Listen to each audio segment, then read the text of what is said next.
હવામાન વિભાગે ઉત્તર ગુજરાતના કેટલાક ક્ષેત્રોમાં કમોસમી વરસાદ પડવાની સંભાવના વ્યક્ત કરી છે, ત્યારે ખેડૂતોને તેમના ઊભા પાકને નુકસાન જાય તેવી ભીતિ છે। બનાસકાંઠા જિલ્લાના ખેતરોમાં વર્તમાન સમયમાં જીરું, એરંડા અને રાયડાના ઊભા પાકને નુકસાનની શક્યતા છે।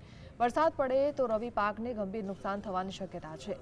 ચાલુ વર્ષે જીરું અને એરંડા સહિતના પાકોનું ઉત્પાદન ઉત્કૃષ્ટ રહ્યું છે, જોકે કમોસમી વરસાદની સંભાવનાએ ખેડૂતોની ચિંતા મૂકી દીધા છે।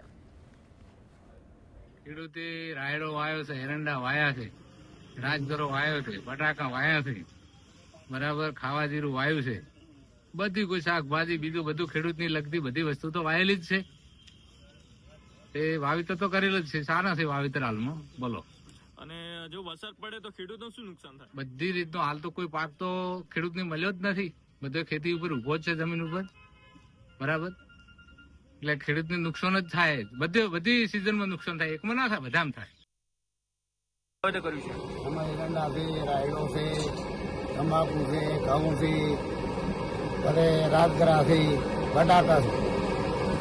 અને આ બધા પાકનું જો વાવેતર કર્યું છે, પણ જો વરસાદ પડે તો ખેડૂતોને શું નુકસાન આવે આમાં? નુકસાન એટલે વરસાદ પડે એટલે વાવાઝોડું બીજું એરંડા બીજા ભાજી તમાકુ તોડી નાખે, પોલરા તોડી નાખે, રાયડાની ફળી વળી તોડી નાખે, એમાં નુકસાન તો ભારી જ થાય। હવામાન વિભાગ દ્વારા જે રીતે ઉત્તર ગુજરાતના અંદર કમોસમી વરસાદની આગાહી કરવામાં આવી છે, તેને લઈને ખેડૂતો ચિંતાતુર બન્યા છે। જે રીતે હાલ બનાસકાંઠા જિલ્લાના અંદર વાત કરવામાં આવે તો બાજરી, એરંડો, જીરા સહિત બટાકાનું વાવેતર મોટા પ્રમાણમાં ખેડૂતે કર્યું છે।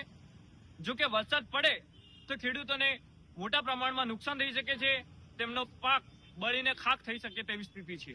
જો કે હાલ તો જે રીતે હવામાન વિભાગ દ્વારા વરસાદની આગાહી કરવામાં આવી છે, તેને લઈને ખેડૂતો ચિંતિત બન્યા છે।